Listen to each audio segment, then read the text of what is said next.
안녕하세요. 왜 칸트인가 저자이자 서울대 철학과 교수 김상환입니다.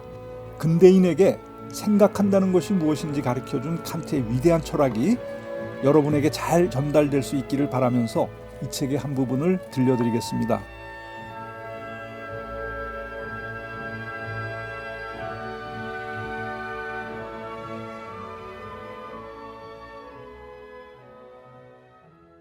철학사는 왜 칸트 이전과 이후로 나뉘는가? 서양 철학사에서 가장 위대한 철학자를 꼽으라면 칸트를 빼놓을 수 없습니다. 칸트는 플라톤, 아리스토텔레스, 데카르트, 헤겔과 더불어 서양 철학사의 5대 천왕에 속합니다. 이 5대 천왕 중에서 단 한 명만 꼽아야 한다면 많은 경우 칸트는 플라톤과 경쟁하면서 정상을 다툴 것입니다. 칸트는 그만큼 서양 사상사에서 중요한 위치를 점하고 있습니다. 서양 철학사는 칸트에 의해 어떻게 달라졌을까? 칸트 이전의 철학과 칸트 이후의 철학은 어떠한 대조를 이루는가? 이것은 서양 사상사에서 칸트가 만들어 놓은 근대성의 문턱 자체에 대한 물음이기도 하지요. 칸트 철학 전체는 3대 비판서를 기본 골격으로 합니다. 첫 번째 비판서는 순수이성 비판입니다. 이 저작은 이론이성을 해부하면서 인식의 문제를 규명합니다.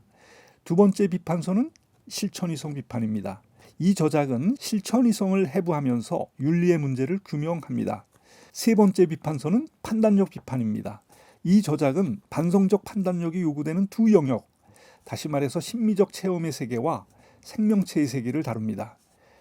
칸트는 이 저작들을 통해 복수의 철학혁명을 가져왔습니다. 인식론, 윤리학, 미학, 자연관 각각에서 엄청난 변화를 일으켰죠. 그 변화는 천문학에서 코페르니쿠스가 가져온 변화에 비유되곤 합니다. 코페르니쿠스는 이전의 사람들이 지구를 중심으로 태양이 돈다고 보았던 것과 반대로 태양을 중심으로 지구가 돈다는 관점을 제시해서 과학사의 일대 혁신을 가져왔습니다. 우리는 앞으로 이와 유사한 관점의 변화가 칸트의 3대 비판서 각각을 통해 어떻게 일어나는지 알아볼 것입니다. 먼저 순수이성 비판에서 칸트는 주체와 대상의 관계를 전도시켰습니다. 칸트 이전에는 인식의 출발점에 대상이 있고 주체는 그 대상을 수동적으로 비추는 거울로 간주되었습니다. 그러나 칸트는 인식을 주체의 능동적 종합의 산물로 보았습니다. 인식의 중심에는 대상이 있는 것이 아니라 주체가 있다는 것입니다.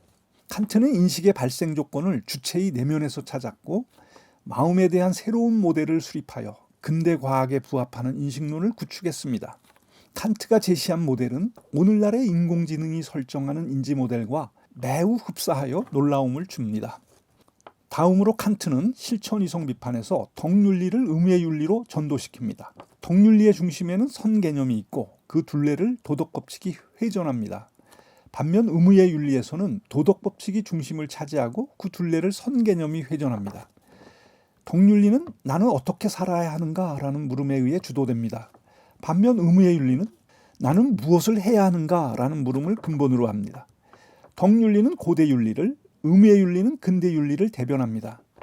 덕윤리는 종교에 한없이 가까워지지만 의무의 윤리는 법적 추론과 유사해집니다. 판단력 비판은 두 부분으로 구성되어 있습니다. 전반부는 취미 판단을 분석합니다. 취미 판단이란 아름다움을 감식하고 향유하는 판단이죠.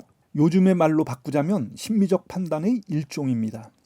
이 세상에는 심미적 취향만큼 주관적이고 또 개인마다 독특한 것도 별로 없을 것입니다. 그러나 칸트는 취미 판단의 보편적이고 필연적인 타당성을 입증하여 근대 예술을 정초합니다.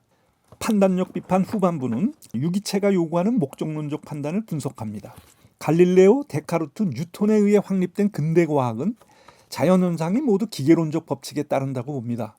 그러나 어느 시점부터 자연은 기계가 아니라 살아있는 유기체라는 생각이 대두되었죠. 칸트는 기계론적 자연관이 지배하던 시대에 유기체적 자연관의 가능성을 정초하여 이후 도래할 낭만주의적 자연관의 길을 열어주었습니다. 여기서 사용한 정초한다는 말은 어떤 하나의 사실에 대해 그것이 보편성을 주장할 권리를 입증해준다는 것을 말합니다. 크게 보면 칸트의 비판 철학은 이런 권리 증명으로서의 정초 작업에 해당합니다. 칸트적인 의미의 비판이란 정초이고 정초란 특정 사실에 대해 보편 타당성을 주장할 범위를 설정해주는 일입니다. 이는 영토를 제공한다는 것과 같죠. 가령 자녀들이 결혼할 때 부모가 집을 장만해 주는 것도 정초의 사례가 될 수 있습니다. 가정생활 일반을 영위할 수 있는 기본적인 근거를 마련해 주는 것이기 때문입니다. 결혼 당사자들이 직접 집을 마련한다면 그것은 자기 정초에 해당합니다. 정초란 그 분야의 고유한 영토를 보장하는 것과 같습니다. 칸트는 세 비판서를 통해 근대과학, 근대윤리, 근대예술을 정초했습니다. 그리고 이후 도래할 유기체적 자연관을 정초했습니다.